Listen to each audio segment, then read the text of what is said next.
ফটোর background blur করতে দামি ক্যামেরা বা দামি ফোনের প্রয়োজন নাই। আপনার হাতে থাকা স্মার্টফোনের নর্মাল ফটোর ব্যাকগ্রাউন্ড কিভাবে আপনারা ব্লার করবেন শুধুমাত্র এক ক্লিকের মাধ্যমে, সেটা আজকের ভিডিওতে দেখাতে চলেছি। তো আমরা অনেকেই হচ্ছে যখন ফটোর ব্যাকগ্রাউন্ড ব্লার করতে যাই তখন হচ্ছে আমাদের প্রিমিয়াম অ্যাপসের প্রয়োজন হয়। তো আজকের ভিডিওতে দেখাবো প্রিমিয়াম অ্যাপস ছাড়া কিভাবে আপনার ফটোর ব্যাকগ্রাউন্ড এক ক্লিকের মাধ্যমে ব্লার করবেন। তো এই ভিডিওটা যদি আপনারা পুরোপুরি দেখেন তাহলে শিখতে পারবেন যে কিভাবে এক ক্লিকের মাধ্যমে আপনার ফটোর ব্যাকগ্রাউন্ড ব্লার করবেন। তো চলুন ভিডিওটা শুরু করা যাক। তো ভিডিওটা শুরু করার আগে আপনারা যদি চ্যানেলে কেউ নতুন হয়ে থাকেন তাহলে চ্যানেলটি আপনারা সাবস্ক্রাইব করবেন। আর ভিডিওটি যদি আপনাদের কাছে ভালো লেগে থাকে তাহলে একটা লাইক দিবেন, একটা কমেন্ট করবেন।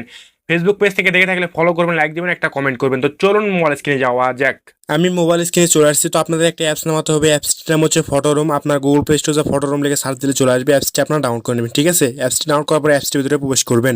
এরপর এরকম ইন্টারফেস চলে আসবে। এই অ্যাপসটির ভিতর ফটো এডিট করতে হলে আপনার ফোনের ইন্টারনেট কানেকশন লাগবে। তো আপনার ফোনের ইন্টারনেট কানেকশনটা অন করে নেবেন। এরপর প্লাস আইকন দেখতে পাচ্ছেন, এখানে একটা টাচ দিবেন। এরপর এরকম ইন্টারফেস চলে আসবে। এখানে মূলত হচ্ছে আপনার গ্যালারি যতগুলো ফটো ভিডিও যা আছে সবগুলো চলে আসবে এখানে।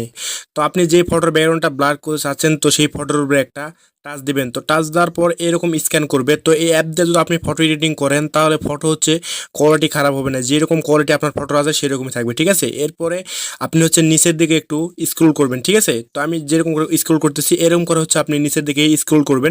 নিচের দিকে স্ক্রল করার পর এই অপশনটা আপনারা পেয়ে যাবেন, দেখতে পাচ্ছেন। তো এই অপশনটার উপরে একটা টাচ দিবেন, ঠিক আছে? তো টাচ দেওয়ার পর হচ্ছে আপনার এরকম ইন্টারফেস চলে আসবে। এখান থেকে লেয়ার অপশন দেখতে পাচ্ছেন, এখানে একটা টাচ দিবেন। ক্যান্ডিডের দিকে দেখতে পাচ্ছেন, এখানে একটা টাচ দিবেন। এরপর এখান থেকে ব্যাকগ্রাউন্ড অপশনের উপর একটা টাচ দিবেন।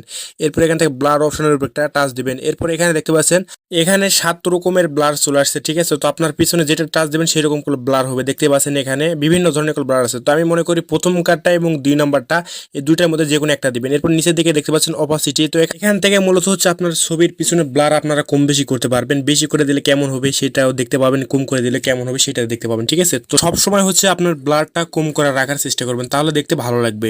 দেখতে পাচ্ছেন ফটোতে একটা ওয়াটারমার্ক আছে। অ্যাপসটি যদি প্রিমিয়াম হয়ে থাকে তাহলে হচ্ছে ওয়াটারমার্ক থাকবে না। আর যদি প্রিমিয়াম ছাড়া যদি হয়ে থাকে তাহলে হচ্ছে আপনি যখনই ফটো এডিটিং করবেন তখন হচ্ছে এরকম একটা ওয়াটারমার্ক থাকবে, ঠিক আছে? তো এই ওয়াটারমার্কটা কিভাবে রিমুভ করবেন সেটা একটু পরে আপনাদের দেখাবো। এখানে যদি আপনার ফটো এডিটিংটা শেষ হয়ে যায় কিভাবে সেভ করবেন, তো সেভ করার জন্য কানে দিকে দেখতে পাচ্ছেন শেয়ার আইকন, এখানে একটা টাচ দিবেন। এরপর এরকম ইন্টারফেস চলে আসবে। এখান থেকে ডাউনলোড অপশনের উপর একটা টাচ দিলে অটোমেটিকলি আপনার গ্যালারির ভিতরে ফটোটা সেভ হয়ে যাবে, ঠিক আছে? এখন দেখাবো কিভাবে আপনার ফটো থেকে ওয়াটারমার্কটা রিমুভ করবেন। তার জন্য এখান থেকে ব্যাক হয়ে আসবেন।